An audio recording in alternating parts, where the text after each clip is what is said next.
Welcome to KURE Sports on ISUTv. I'm Taylor Mankle here for another episode. It's Season 2, Episode 3. We've made it. I am welcomed by Michael Mainzer and Hunter Smith here. We're going to start off the show today. Well, we've got a lot to cover. First with Iowa State football, and we're going to start that off with some highlights. That's a highlight reel from the broadcast on Saturday. That's myself and Patrick Stanek on the call from Jack Trice Stadium as Iowa State had a close one against Baylor. Let's take a look. Welcome to Jack Trice Stadium and KURE Sports. I'm Taylor Mankle along with Pat Stanek back again, and it's time to call some more Cyclone football. Offsides on Baylor. So Iowa State, back-to-back touchdown passes from Joel Lanning. This one goes to Deshaunte Jones. He catches it at about 10 yards, does the work the rest of the way, cuts back to the right side, scores for the touchdown. This one's going to stay on the board. 6-0 Cyclones as Cole Netton sets up for the extra point. Handoff, Warren breaks the plane. Touchdown Cyclones. Wow. Iowa State's offense just did what they wanted to so far, basically in the whole game, but especially that drive with Baylor's defense, both on the ground and through the air. Iowa State is clicking on all cylinders right now. I'll tell you what, Pat, something's happening here at Jack Trice Stadium. This offense has never looked better, and it's against arguably the best team they've played all year. And arguably the best team they might end up playing all year. Handoff, Montgomery up the middle, big hole, pushes forward, touchdown! Wow. Yeah, Wow was right. That was a determined drive by this Cyclone offense that continues to fire on all cylinders. That bench has never been more excited this year. Oh my God, I've never seen the coaches jump higher than the players. Everyone's getting riled up on that sideline, and just like you said, that was determined. Every single play. Every play had a purpose. Every play was done with urgency. This is a team that thinks they can win. They bring in Sam Harms from the left side. Might be setting up a screen on that left side. Lanning takes it himself. He's got a hole. Touchdown, Cyclones! Iowa State leading the 13th-ranked Baylor Bears 27-14 here in Jack Trice Stadium. Extra point to come. Iowa State 4 for 4 on drives leading to a touchdown in this half. Wow. Joel Lanning is leading this team when everyone over the week wanted Jacob Park in there at QB. Everybody wanted to see what Park could do with the whole game. Joel Lanning is putting a stamp on this game in the first half as the kick is good by Cole Netton. In the shotgun, they've got Justin Chandler on the left side on the line. Carson Epps in the slot on the left. They hand off to Warren, though. He takes it out left side. He's got some room. Touchdown, Mike Warren. Another touchdown for Cyclone running back Mike Warren. Easy run out to the left side, and that basically went untouched. No one on the left side of the defense for Baylor just kind of walks right in there. Give the Cyclones a 2-touchdown lead again. Wow. There were some rumblings of if Iowa State could continue that offensive output from the first half into the second. We'll see if that answers your question. Joel Lanning leads another touchdown drive for this Cyclone team to go up 34-21. Cole Netton makes it 35. Looking left, Lanning gets it to Epps. He's got a lot of room. 35, 30, 25, 20, 15, 10, 5, touchdown! Carson Epps. Oh my goodness. Wide open, middle of the field. Iowa State scores again. 6 touchdowns by the Cyclones in really 5 different ways. He'll act as a blocker as Lanning looks to pass. Pressure coming. He spins out of it. Left side, going, cutting middle, right. Pushes forward. First down, Joel Lanning. Oh, my gosh. That is a man who wants to win, ladies and gentlemen. Joel Lanning forced himself for that first down. That's a man who wants to say, hey, we're not running a 2-quarterback system anymore. Chris Callahan of Baylor. 5 of 7 on field goals for the year. Potential chip shot here as Cyclone Nation trying to get some noise going. 3 seconds left. Callahan, the snap, the hold. It's up. It's good for the lead. And that is all she wrote. Iowa State leads for every single second of that game, or ties every single second of that game until the time runs out. Losing this one at home, 45-42. Welcome back. As you heard, that was the call from Saturday. Iowa State not able to finish the job at Jack Trice Stadium against Baylor, the number 13 team in the nation. So let's get into, first, some hot takes. Michael, give me a hot take from this game.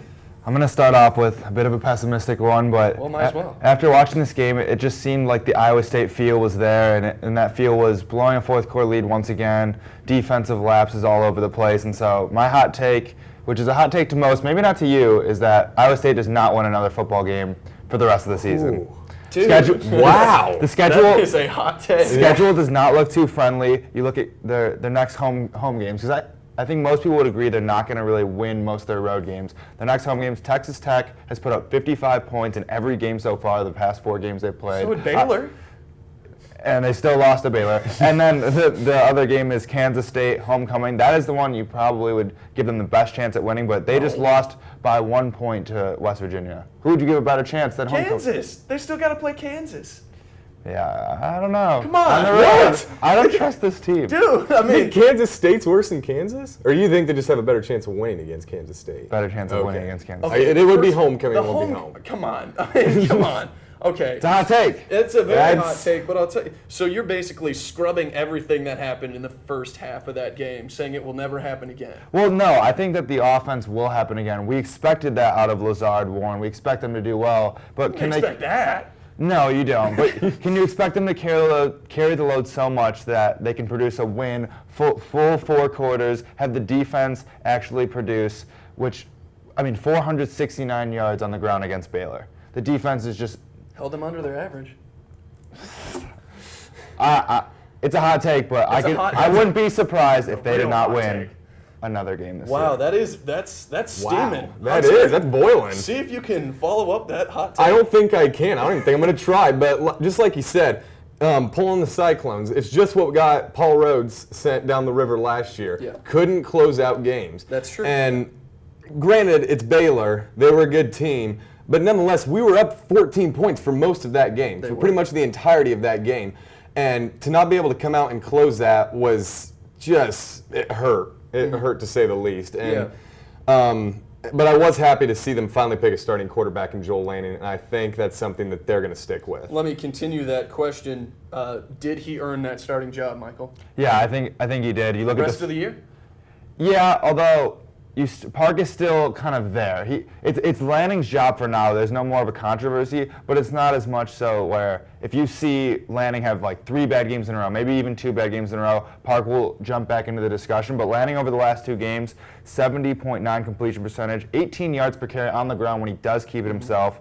He had almost 400 yards in the last game and 4 touchdowns, and that's the last 2 games, excuse me. So he's finally producing like we expected, like most expected. Obviously not. I didn't expect him to get 18 yards per carry. Well, yeah, that one's a little bit of an outlier, but obviously he's been able to do it well enough, but hopefully the defense is what will improve. Okay.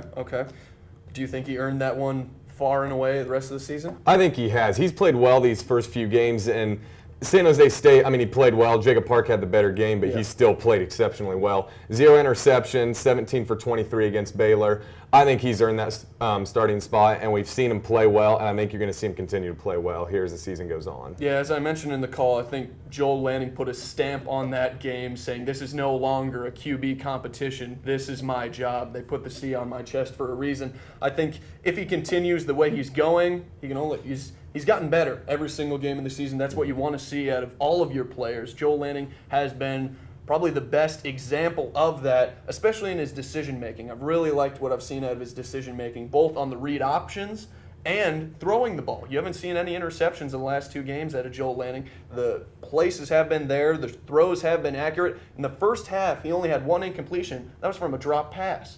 He had a really good first half of football, and I think the second half, I don't want to even blame him for that downfall because he didn't make any mistakes. I really look at, and this is kind of going back to the last point, however, but I really think that it's the coaching staff. They played not to lose. And that offsides penalty doesn't help either. Of course. There were a couple penalties in that second half that did not help Iowa State's case. The unsportsmanlike conduct on Alan Lazard when he wasn't even near the play, that hurt. There were a couple just shoot yourself in the foot scenarios, as well as I think the coaching really played not to lose, and I think that cost Iowa State this game. You can't play like that when you're playing a top 25 team in the nation, even if it is at home. So I want to ask you this question. Was that game, was that first half performance, was that tight of a matchup against a high caliber team, was it a fluke? My short answer would be it's not a fluke. Stop me if you've heard this before. But you just said they're not going to win another game. But they still lost the game. There's certain things about it that weren't a fluke. Here, 100-plus yards for Warren, that happened. Very bad defense, that happened. Fourth quarter meltdown, that happened. We've seen all these things before, and they still are existing. That's why maybe some of the game was a little bit of a fluke, but I expect Lazard and Lanning to continue to play well. But Lazard didn't have that great a game. That's true, but Lanning at least to play well, but do I expect him to play well enough to win? Maybe not. Maybe not. Okay, Hunter, was it a fluke? I don't think it was. I mean, you look how not Alan Lazard, but Joel Lanning? Yeah, how Joel Lanning played, and then Mike Warren. You've seen him consistently get better, TCU, San Jose State, and now against Baylor. And then, as you said, the defense very poorly again in this game, and that's something that they've got to improve on. And so I want to say that it was a fluke, and I didn't really think that Baylor was all that great coming into this game. And I think that they kind of proved that. Granted, they come out slow in every one of their games so far this season. But I think that, I think this is an Iowa State team that's finally getting a rhythm down. And as far as being able to get that defense put together and really seal the deal and hopefully close out some of these big games, I think it's something that we're going to be able to see them do here down the road. And now we go into the next game. Iowa State this weekend traveling to Stillwater, Oklahoma to face off against the Cowboys, a team that Baylor had played previously to Iowa State and really just put a wallop on them in Waco. Let's first talk about what the Cowboys bring to the table here. Michael, what do Oklahoma State bring that Iowa State should probably look out for? Well, over the past couple of years, they've been top 10 in the nation in passing yards. Over the last 4 years, they currently sit at 10th this year. But their running game has also improved over the last couple of weeks this season, so they have a bit of a balance of attack. And Iowa State, like I've mentioned multiple times, missed 22 tackles last week. They really are going to need to step up on the defensive end. Will they do it? That's going to be a big question mark. But Mason Rudolph leads a very strong passing attack for Oklahoma State. Even though, and an important note, the leading receiver for that Oklahoma State team did go out in their last game against Texas in that upset win against Texas. He went out in the third quarter, did not return. Injuries still up in the air right now for James Washington, so we got to keep an eye out on that. But what do you think Iowa State has to look out for this against this Oklahoma State team? I think they got to come out big again, just like they did against Baylor. They have to come out fast, and they got to come out quick, and they have got to score. I mean, because unless this defense sees some major improvements, they're going to have to score on every single offensive possession, or just about you dang felt that close. way against Baylor, and only, 3 empty possessions they they were able to do it, Yeah. and I was really surprised by that, and I'm hoping that that's something that they can continue on into this game, because I think that's the only chance they're going to win, especially down in Stillwater, and this not sooner, but Cowboy team coming off a big win against Texas. Yeah. I think it's going to be they're going to come out firing on all cylinders. That being said, let me hear your predictions. What are your predictions for this game in Stillwater? And give me a score with it as well, Hunter. Well, I think with Iowa State now starting to get a rhythm, I'm trying to put together a score in my head for you. But I'll tell you what, I look for them to come out fast. I look for them to come out and start to put together a good offensive series to start the game, but I still don't think it's going to be enough for them. I think they're going to go down, I'm going to say 48-35. Okay, 48-35 on the road. Michael, what are your predictions? I'll stay with the pessimistic role. I think they're going to lose as well. I would go with Oklahoma State 49, Iowa State 24. 49-24, okay. I agree that Oklahoma State can put up some big points in this game. I think a lot has to do with the defensive secondary, which has been good when Kamari Cotton-Moy has been in the game. He got banged up 4 or 5 times in that Baylor game. If he can stay healthy, I think that helps the Cyclones' cause. I think their key to the game, I won't give a prediction, but I'll give a key, is definitely that secondary. I think I saw a lot of improvement from the front seven in Iowa State. Granted, they gave up a lot on the ground, but there's still improvement there. And the thing is, Oklahoma State's not going to try to run the ball too much. They're going to be passing the ball, even though they should be running the ball against Iowa State. So if that secondary can contain it, I think Iowa State's got a decent shot in this game if they have the same offensive output they did last week. We're going to take a quick break here on KURE Sports on ISUtv. Make sure to stay tuned. We're coming back with NFL right after this.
Welcome back to KURE Sports on ISUtv. I'm Taylor Mankle, welcomed again by Michael Mainzer and Hunter Smith. A reminder, the views and opinions expressed during this talk show are solely those of the host and other contributors. These views and opinions do not represent those of KURE, the KURE Board of Directors, or any other contributors or supporters of KURE. And of course, KURE Sports is proud partners of ISUtv. That's how we're bringing you this lovely program simulcast here today. All right, so let's jump into some NFL, fellas. We're going to talk a bunch of stuff here, so might as well start off at the top. Who's the best team in the NFL? It's a weird season.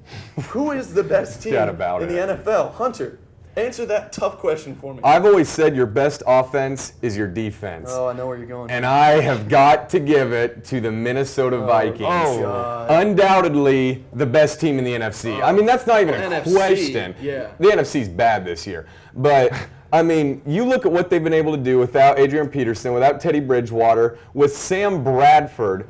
And this team coming together, a mean defense, bringing back the purple people eaters out of all things.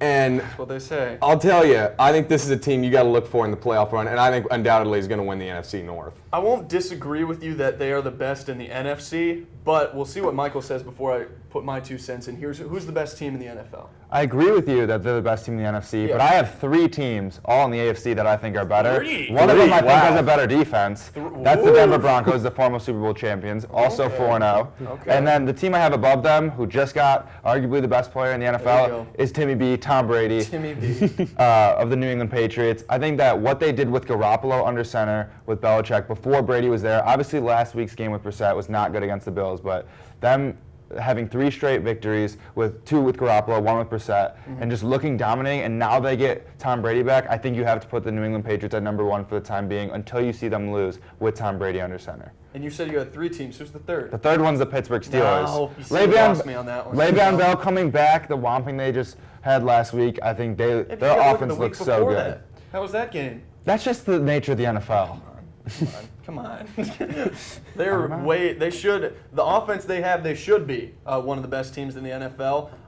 The inconsistency, maybe that can improve now that Bell is back. I agree with you there. That makes them a very good player in the AFC, but I would not put them above the Vikings. I agree. Like I said, the Vikings are the best team in the NFC. I don't think anybody can deny that at this point, the way the Cardinals have been struggling, the way the Panthers have been struggling, even the Seahawks have been struggling here and there. But I agree with Michael here. I think both the Patriots and the Broncos are ahead of the Vikings. I won't say that Denver has better defense than the Vikings. I think the Vikings have the best defense in football. I'll give you that. But I think the Patriots are hand in head over all the teams in the NFL. They're by far the best team, and they're just getting their best player back, which is terrifyingly gross. But regardless, I think Denver and Minnesota are very close, almost on the same wavelength as for defense and play, that it really doesn't matter who's at the quarterback. You're going to win some games, and you're going to win them pretty handily. We've seen on both sides of that coin. So going off of that, this could be connected, but hopefully you have something different. What's the biggest surprise of this NFL season thus far? Well, we've seen, like you mentioned at the beginning of the show, a million surprises so far in the NFL this season. Not a very chalky season. No. And I'm going to go with the LA Rams, coming in at 3-1 so far. Their first game against the Niners, everyone thought they were going to be one of the worst teams in the NFL. They looked absolutely terrible. I think a lot of people would agree with me when they say, I don't understand why they don't start Jared Goff, get him some NFL reps. Case Keenum goes under center. Todd Gurley's not doing anything. And now all of a sudden they're 3-1 after beating the Cardinals and Seahawks. Mm-hmm. It makes absolutely no sense. But the Rams are 3-1. I don't think it'll stay, though. But for now, it's the biggest surprise. Yeah, it's a hell of a surprise. How about you? What's a big surprise, Hunter? I got to look at 2 1-3 teams, and that would be the Indianapolis Colts and the Arizona Cardinals. Came in with so much potential. You're talking about winning the AFC South for the Colts. Well, the AFC South is terrible. Exactly, and they're still at the bottom of the AFC South. True. That is what's stunning. You come in with Andrew Luck, said to be one of the better quarterbacks in the NFL. He is. And he is, but he hasn't proven himself, and this Indianapolis Colts team hasn't proven themselves. That's not fair. I will defend Andrew Luck. I'm not going to defend the Indianapolis Colts. They're a bad football team. But I will defend Andrew Luck. He has some slow starts, but he has one of, if not the worst offensive lines in football. They started 4 rookies last game against the Jacksonville Jaguars in London. Not to mention the defense, who has seen in the first game of the season, if I'm not mistaken, if the stat has not left me, I believe it was 6 different people just in the secondary alone of that defense went out with injuries in that game.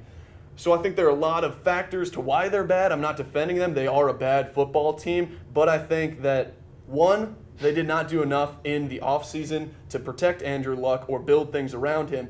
And 2, can't blame a man, Andrew. Can't blame him. Can't blame him. You got to blame other people for that. But yeah, that is a surprise at how terrible they are. I will give you that. Biggest surprise for me this season, I didn't want to say it, but it is the Vikings. I didn't think they'd be that good, especially after the injuries they suffered and what they've turned around from that. Quite a surprise out of the Vikings. All right, so a segment that is regrettably called Legit or Fake, as made by our very own Michael Mainzer. We're going to ask the question, Matt Ryan and the new look Falcons, legit or fake?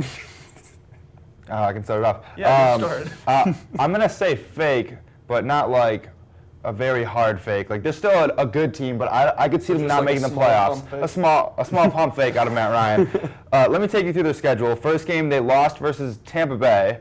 And then their next 3 games were all wins, but they are at Oakland, New Orleans, and Carolina, whose defense also does not look good this season. Their next 2 weeks are at Denver and at Seattle. I think those will be 2 very true tests for Matt Ryan. Julio Jones is obviously very legit always, but I don't know if the rest of the offense, as well as their very bad defense, can keep it up. No, I saw something similar this year as we saw last year. Huge, very good start for the Falcons. It'll die off. I think they're fake. What do you think, Hunter? I think like you said, you've got to wait and see how this Denver game goes. I mean, Julio Jones and Matt Ryan have had a successful season thus far. Of course, you got to look at that Buccaneers game, and that was a little rough to start the season. But I mean, you're right. I got to wait and see how this Denver game plans out before we can really say if they're legit or if they're fake. Yeah, I think this game will tell a lot for sure. Let's move on to another high-powered offense that should be. It's Cam Newton and the struggling Panthers. Legit or fake? I think they're legit. I won't go as to say that I wouldn't be surprised if they didn't make the playoffs, considering they are 1-3 right now. But I expect to see them bounce back. I think that Cam Newton, if he gets healthy, he's out of some small concussion problems, should be okay. Jonathan Stewart should be returning soon. Kelvin Benjamin was shut out in the last game. I think he'll start to bounce back. And that defense, you would think would figure it out. They lost Josh Norman, but Luke Kuechly's still there. They still have some veterans on that defensive end. A.J. Klein. And they still have A.J. Klein, Iowa State.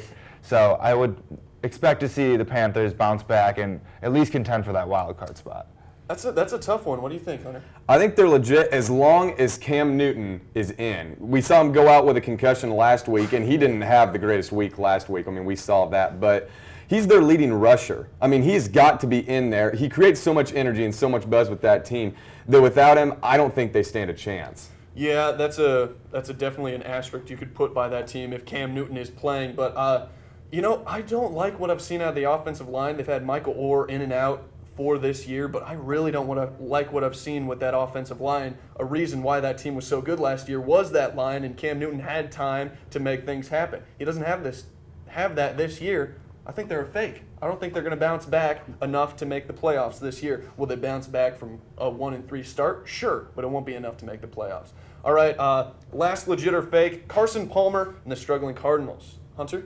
At the beginning of the season, I would have said that they're legit. I mean, you had Larry Fitzgerald and Carson Palmer. Super Bowl favorites. Yes, they were firing on all cylinders at the beginning of the season, and then they go and they play at Buffalo, and things just slowly just start to go down, and it just keeps getting worse and worse. And we didn't think that this would keep happening. Last week, I would have told you they're legit, they're going to come back, but after this last week, I think it's too little too late for the Cardinals. I think they are fake. Okay. Michael, what do you think about the Cards? I think they're still legit, and when I say that, I think they're going to be okay.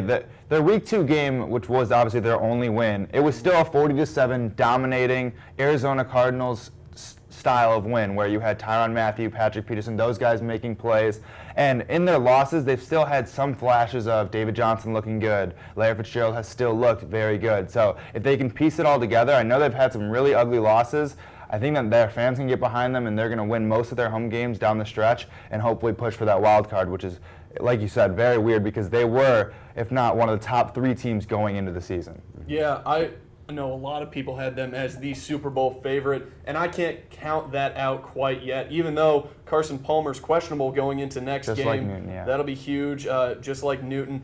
Bruce Arians did come out today and say that he thinks that he should be able to play. We'll see how that goes. I really like how coached that team is in the past. Bruce Arians, great coach, one of the great minds that came out of the Indianapolis Colts organization. But regardless, I think they will be able to bounce back. And I still think that they're in it for that division. That division's really weird right now in the NFC. It always is. All right, so we kind of mentioned this earlier before we take a break, but you brought this up. Are the Steelers, do you think that they're an AFC favorite with Bell back?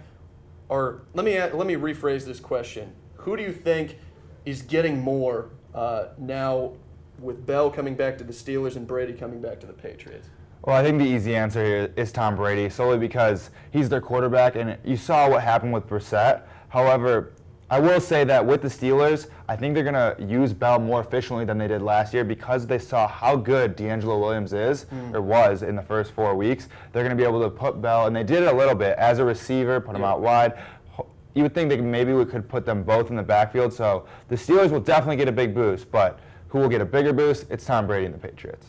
Bigger boost. I also got to give it to the Patriots. I mean, you look, they've gone 3-1 without Tom Brady, and Bill Belichick has this team primed and ready to go, and it's going to be even better when they bring Brady back in. Granted, the Steelers, they're playing well. I mean, they put a big beat down on the Kansas City Chiefs. Yeah, bounce back game for sure. Yeah, no doubt about it. But I got to say, the Patriots, they're going to benefit way more, and the franchise is going to benefit way more with Brady coming back. Which is terrifying to think about considering how well they've played thus far this season without Tom Brady. But, of course, we'll see how that all unfolds upcoming this weekend with Tom Brady back in the organization. We're going to take a break, and we're going to be back with some MLB talk right after this. You're listening to KURE Sports on ISUtv, simulcast on ISUtv, and 88.5 KURE Ames Alternative.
Welcome back to KURE Sports on ISUTv. I'm Taylor Mankle. Welcome by Dylan Ryan here. We're going to talk some MLB right here on KURE Sports. So, it's that time of the year, Dylan. Oh, I'm so happy. It's getting exciting. The October. playoffs are starting tonight. We're going to start off with the wild card, and we're going to start off in the AL. Let's try to break down this game. We've got Baltimore at Toronto. These very exciting wild card games, just the one game to decide who moves on. Let's talk about this game a little bit, Dylan. I'm not really a big fan of this game. I don't think either of these teams are going to win the World Series. Sure. Personally, if I had to pick a team that I edged over a little bit more, it'd be the Baltimore Orioles. Because I feel that if you look who the Jays are starting this game, Marcus Stroman. He was supposed to have a great year, breakout year. David Price was gone. He was going to be the #1 starter. He turns out a 4.37 ERA. That's not. I mean, there are some teams where there's a fifth starter with a better ERA than that, and he's starting for them in a wild card playoff game. That's true. And so I feel that that's not really going to contribute, especially when you have an offense as high powered as the Orioles. And also, Toronto's got a pretty high-powered offense, too. I mean, you see how many home runs the Orioles were hitting during the regular season? True. And also, go on. Something else to look at, I think, is that they're playing at home, and I think that doesn't even really matter at this stage because it's one game. And if you look at last season, both wild card games, the team that wasn't from a team that wasn't at home won the game. So That's true. I can't really see an advantage here for Blue Jays. I mean, there have been studies that have come out that actually basically prove that home field advantage into the MLB really doesn't matter until the World Series and all those playoff games leading up to it. But I'm actually going Toronto here tonight. I think that they have a better offense, and I have not liked what I've seen out of Baltimore recently. They dropped off towards the end of the season, barely made that second wild card spot. We're just nearly edged into that spot, the second spot. I think Toronto has a more solid overall team. I do agree with you. The pitching from Toronto is not up to par with many playoff teams, especially starting in a wild card game. This is the one game you need to move on, so I think that's going to be tough for them. However, I've got Toronto in this game here tonight, but if you had to give an X factor for each team, Dylan, what would it be? I mean, the X factor for Toronto is definitely you got to pitch. It's got to be good pitching. Yeah. I think in the most runs you can give up to this team is like 3 runs. Is like that's an acceptable where the offense can contribute as well to get there. I think that if this team really wants to do something in the playoffs, pitching's got to be firing on all cylinders, and they cannot have one bad game. And especially this game, you got to pitch as well as you can. Yeah, this game for sure, you have to pitch as well as you can. I think the X factor for Toronto first is. I would agree with you on pitching, but I'll try to be different. I think they have to have a good offensive outburst, saying that they won't have a good pitching night. As the records show and the ERAs show, they might not have that great of a pitching night, might give up 4 or 5 runs. So it's the question of if Toronto can outscore Baltimore in this game. If you had to give an X factor to Baltimore, what would it be? I really want to see. I think that if you got to have a guy like Manny Machado, who I feel is overall the best player in Baltimore by far, I think that he has to really have a good game. I think 3 hits at least can really help him, and that can really also contribute. When people see their best player doing as good as they're doing in a game, it really kind of feeds the rest of the clubhouse and really kind of helps them push them forward. So I need a big game out of Manny Machado if I want to see the Baltimore Orioles move on to the next round. And mine's basically the flip side of that for the Orioles, for their X factor. You got to silence Jose Bautista. He is someone who steps up in those big games for the Blue Jays, and I think if they can slow down that, like you said, once you have your star firing on all cylinders, that can lead to the whole clubhouse energized, and that is not what the Orioles want while Toronto is at home in this one-game wild card. So let's look forward to tomorrow now. Look to the NL. Are you more excited about this wild card game? Oh, this is going to be a lot better game for sure. Yeah, this is going to be a good one. We got Giants against Mets. This is in New York, correct? Yes, in New York. So let's talk a little bit about this game. What are some of your big things to expect? Well, this is going to be, I think a run could win this game. The pitching is phenomenal. You got Noah Syndergaard, one of the premier young pitchers in this game, and one of the more established pitchers in this game, Madison Bumgarner, possible Cy Young Award candidate. I think that this game is going to be fantastic. Both these offenses this year haven't done as much as we thought they would have. Yeah, I mean, the Mets for sure dropped off to where they were last year, and the Giants have been not playing like it's an even year for sure. I mean, look at after the All-Star break, they were one of the worst, if not the worst team in baseball. So I think that if you can score a run, there's a good chance you have a win in this game, no matter what team it is. Yeah, that's a very good point. That's going to be a very defensive battle for sure against the pitchers. If you had to give an X factor, let's start off with the home team. Let's start off with the Mets. what would that X factor be? The offense is definitely. More specifically, I feel guys like Yoenis Cespedes or Curtis Granderson or some of the bigger name players really need to contribute. They lost Daniel Murphy last year, and he was the sole reason they made it to the World Series, in my opinion. I'm a Cubs fan, and I watched it firsthand as he destroyed us. Yeah. And so if they don't have offense in this game or the rest of the playoffs to then win this game, they had no shot at winning the World Series this year. So a guy like Yoenis Cespedes really has to come through and show that he's a leader of this team and really kind of get the runs going for him. Yeah, I agree. I think that would be huge. I'm going to go more with contact hitting. I think they just got to get runners on in these games, in these tight games. Just get a bunch of runners on, whether those come from the big stars or whether they come from the core guys. I think just hitting the ball, getting it down in the gaps, not necessarily power hitting, but more contact hitting, getting runners on the pass is an X factor for New York, specifically in this game. Let's go over to San Fran. Something similar here for an X factor? I feel like their X factor is more to get Noah Syndergaard out of the game. No matter how they do it, if it's through scoring runs or just getting a lot of base runners on, if you can really kind of get his pitch count really high earlier in the game and get him out, I feel that the Giants' offense is enough where they can handle the Mets bullpen. You got guys like Haywood's familiar at the end, but like towards the middle, I feel that the Giants' offense is good enough where they can get up some runs if they got Noah Syndergaard out by like the 6th inning. Okay, yeah, I like that one as well. I'll piggyback on that one. That's very good. Now let's move on. First, let me get your picks from this game, like score picks. Score picks? I want to get your score picks from both these games. Let's start off tonight, Baltimore at Toronto. What's your score pick? I think the Orioles win 6-4. 6-4. Okay. I'll give you a prediction as well. I'm going to go with Toronto on this one, not only just to be different for confrontation, but also because I truly believe it. I think it's going to be a decent scoring game like you had. I'm going to go 5-3 in favor of the Blue Jays here. They're going to hold them to 3 runs. It's going to be great. All right, tomorrow, San Fran at New York. Who do you got? I have the Mets winning 1-0. 1-0. I think it's that good. I love this pitching matchup. Yeah. I'm going to be so excited to watch this. That's a true baseball fan. Excited for a 1-0 win. I think it's going to be a little more than that. I'll give it 2-3 in favor of the Giants, though. I'm going to give the Giants this one on the sheer fact that it is an even year. I would agree with you on that, but they have not played like it's an even year, and not even close. If you look at that second half, the way they started, it was just so bad. And they had the best record in baseball, I think, at the All-Star break, if I'm correct, and then it just totally fell off. So, I was really kind of feeling that even year vibe too as well, but I just look at this team and I'm not seeing it this year. I don't pick against Mad Bum as well. That's another good. Granted, he's playing Syndergaard in this game, but it's hard to pick against Mad Bum. Now let's move on to the divisionals. Let's say our teams win in this scenario. Let's start off with the NL this time. Obviously, we have some stakes in this game. Dylan, a Cubs fan, myself a Cubs fan as well. But let's start on the other game first. All right. Let's break down that one. Give me a hot take from this divisional. It'd be the Rangers, correct? That'd be the Rangers, the Rangers and the Dodgers. The Orioles. Mine the Orioles. Yeah. Rangers. Rangers. This is the NL.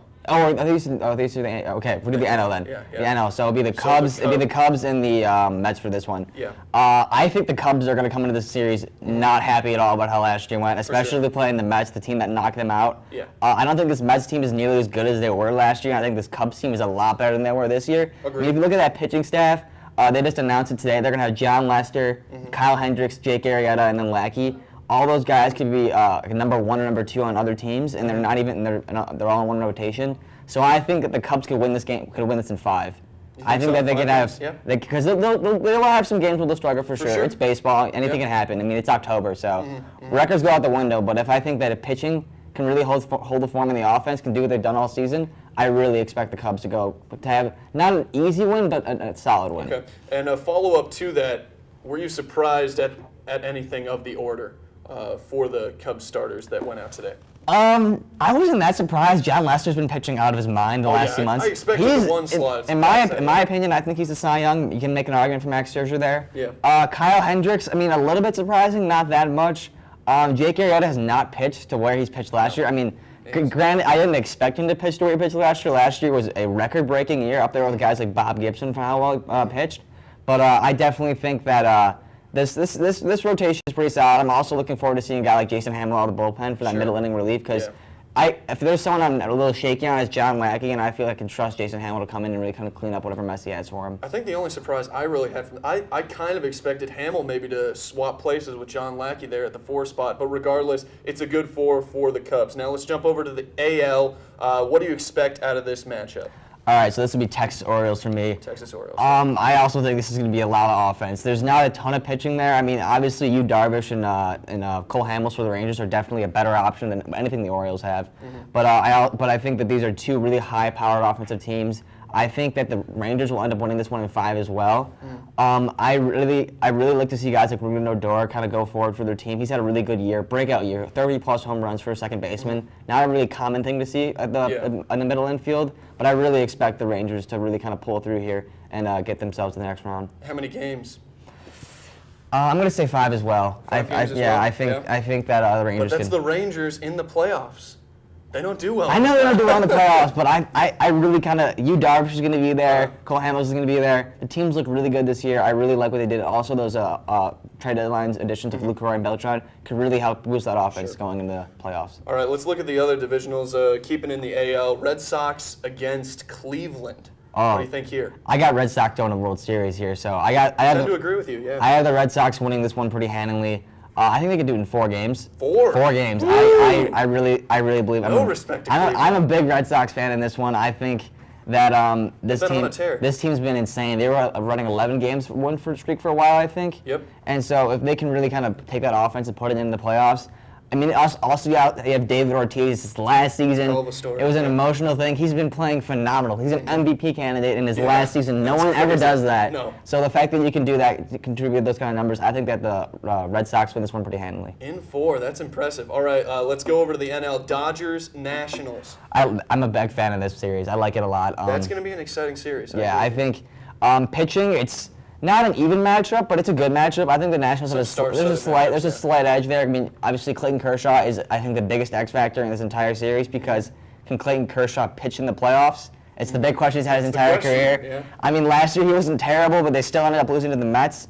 I'm going to give this one to the. I'm going to say Nationals 5 in this one. Five is a pretty solid number where I've been. It's kind of a safe pick, I think, but. It's something that I think there's a lot of good competition in the playoffs this year. There's not really one team that I think that besides the Cubs, but I think besides the Cubs, I think that's really going to be dominated this year. The Red Sox in their division, in their respective league, possible, but I think the Cubs are beyond the best team in this playoff. So I think I'm going to have the Nationals in 5 here. Nationals in 5. To go through mine quickly, I've got the Nationals in 7. Against the Dodgers. I think that will be a tight one. I agree that the Red Sox will win handedly in their series over in the AL. I think they win in 5, however. I think Cleveland does snag 1 game in the playoffs, get Cleveland all excited again after the Cavs. I've got the Rangers against Toronto. I think Toronto puts a scare early in the Rangers, and the Rangers, everybody fears, they're going to lose again in the playoffs. I think that one goes 7, but the Rangers are able to take that one. And then for the wild card into divisional for the NL, I think the Cubs.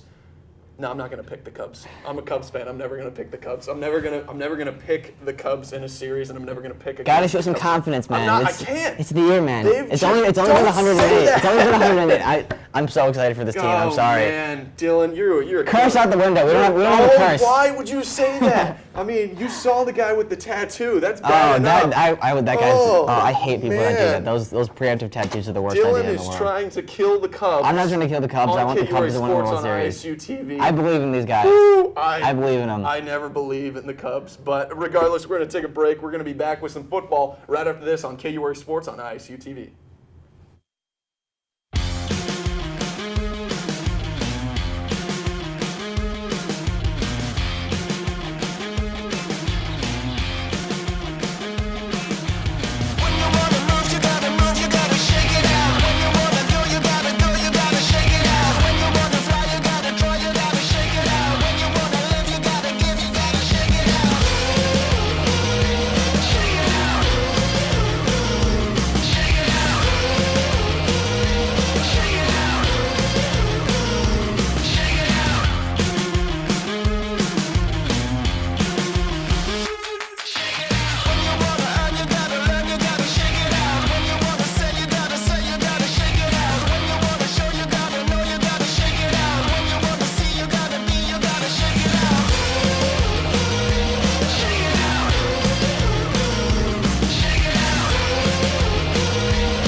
Welcome back to KURE Sports on ISUTV. I'm Taylor Mankle here, welcomed with Andreas Haffar to talk some football. Yeah, you guys said you were talking about it earlier. I didn't hear one reference. Some American football.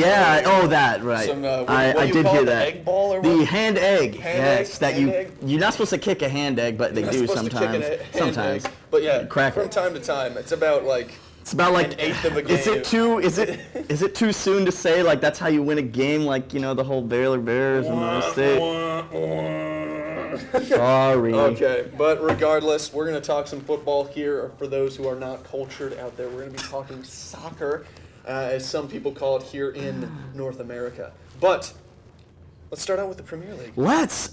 Okay, so last week I was on the show and I had said something about I kind of ruled out Tottenham Hotspur and their chances. And maybe I haven't watched them as much as I should have. Talk about this. And I know it too, because I'm like, I don't see them as a real title contender. Well, I take that back. They're still the only team undefeated. They just topped out.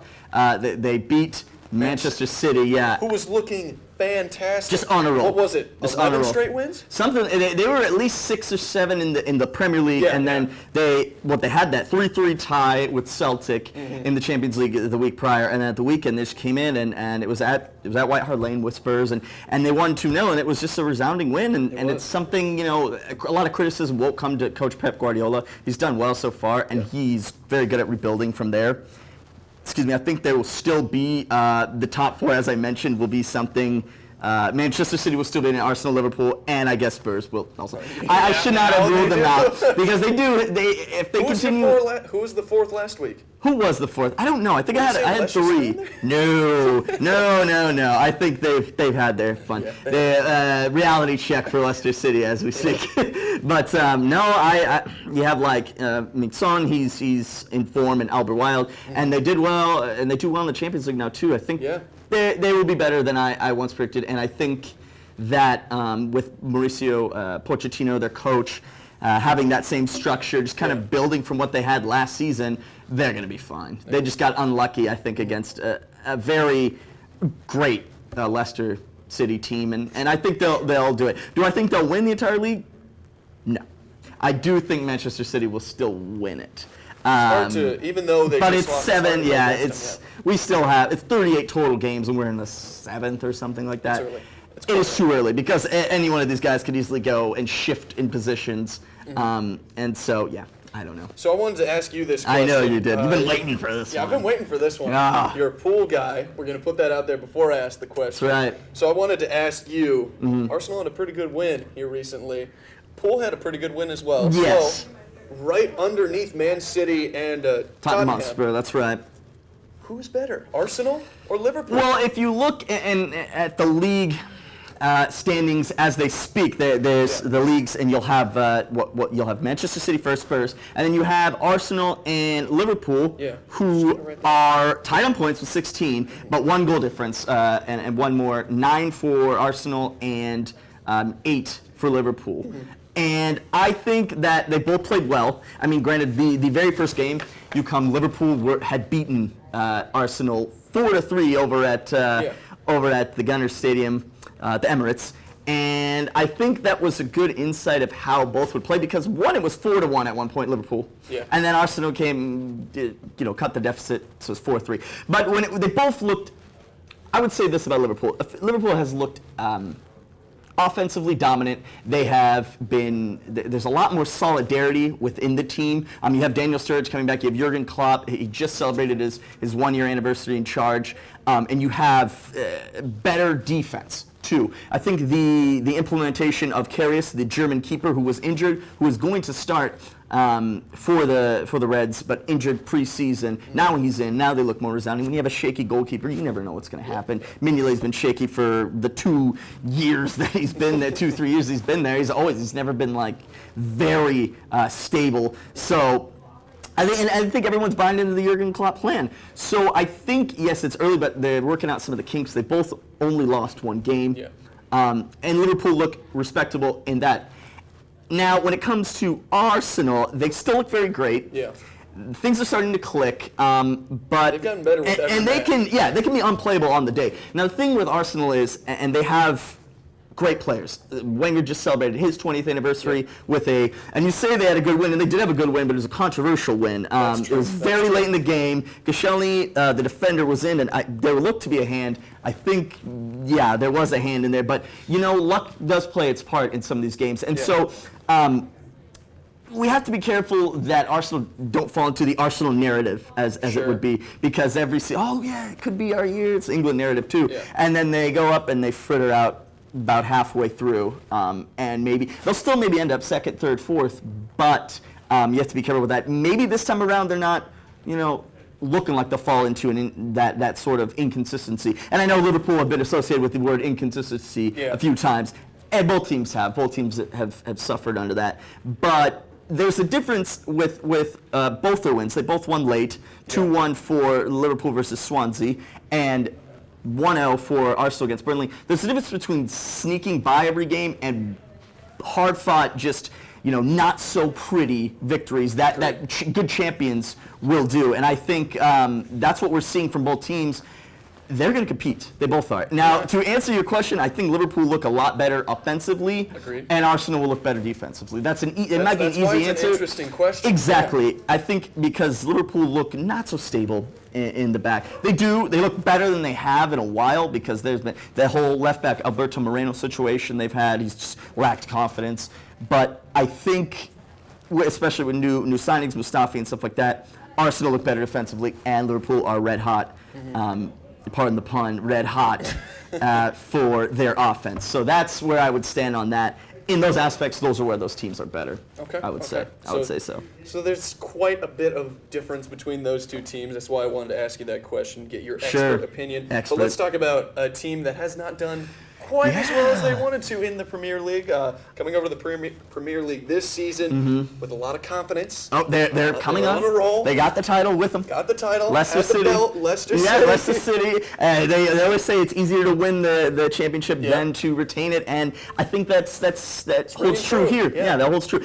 Now, I read a story, and it was something, and maybe I heard it as well, where there were reporters asking Leicester fans, what do you think? Do you think you'll get relegated or win the Champions League or whatever? And they go, do you think I care if we get relegated? Do you think I care? What happened last season, they were saying no one can take that away from them. And they can't. That'll be the most crowning achievement in Leicester history. They may yet build from that, but as we've seen, and I mentioned it on, the Clone Zone a couple times in this show. 4-6 on Thursdays. That's right. Check it out. 885 KURE. Yeah. I mentioned that with a team that doesn't have as great a depth as Leicester City, I think they'll have to take a hit somewhere, and it might be in the league. Because as we see in the Champions League, they're on top of their group. They haven't been defeated. 3 wins, in fact, so they're winning. And maybe that is, kind of being affected here in the league. They have new players, Islam Slimani and Ahmed Musa, that play well, but I think the lack of depth, if you had some of the bigger teams that can do this on a regular basis and still go far in the Champions League, that's perhaps one reason why we're seeing a dip in form for Leicester. And it's the high is maybe coming down now. We want it now. There's expectation, the odds are better. They're not like 5,000, 6,000, 10,000 to 1. They have gone to double digits, like 50 to 1. So that's positive. But and I think that's So let's move over to a league that they're doing a little better in, the Champions League. And I wanted to ask you these questions as well. Right now, what's the best, or maybe give me a couple of the best groups in the Champions League? As far as competitive, I would go Group C is one of them. Barcelona, Manchester City, Borussia Mönchengladbach, and Celtic. They are all very competitive. We saw the 3-3 with Man City Celtic. Surprising after the game before. Surprising 3. And here's the first group I'm talking about. The other group, I would say, Monaco Spurs, Leverkusen, and CSKA Moscow. I think that's almost an even playing field, and no disrespect for Spurs, because I know the Spurs fans are probably already very upset with me for what I have written them off for. Sorry. And speaking of Barca, they lost embarrassingly to Celta Vigo 4-3. That's just a bad day for their goalkeeper, Ter Stegen. But they're still top in Europe.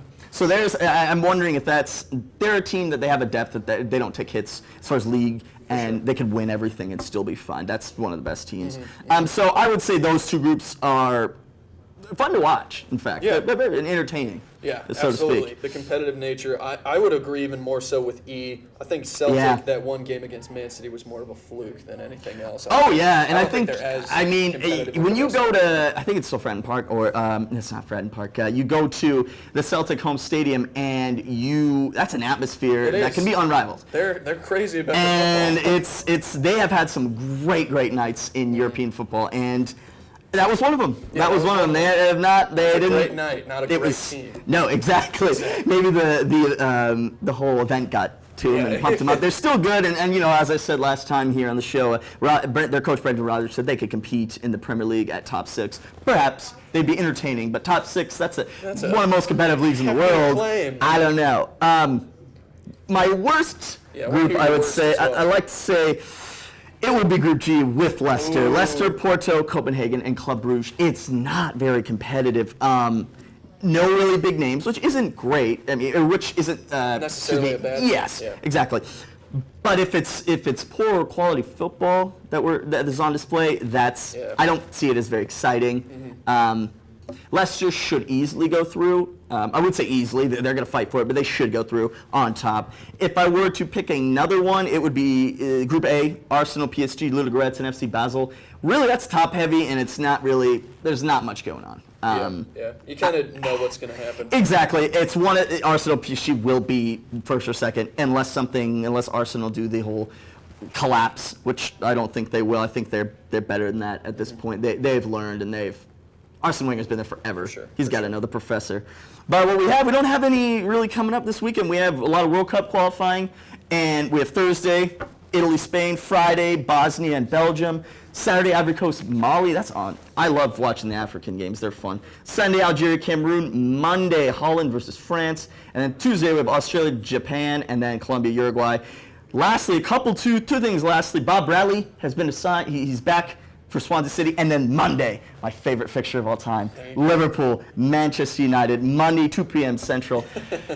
I either get really upset or really excited for the rest of the day, depends, but yeah, I love it. I can't wait. That's a good one. That's a good one. All right, well, that's all we have time for here on KURE Sports on ISUtv. For our amazing crew that showed up today to help with this show, both at KURE and at ISUtv. For Hunter Smith, Michael Mainzer, Dylan Ryan, and Andreas Haffar, I'm Taylor Mankle, signing off.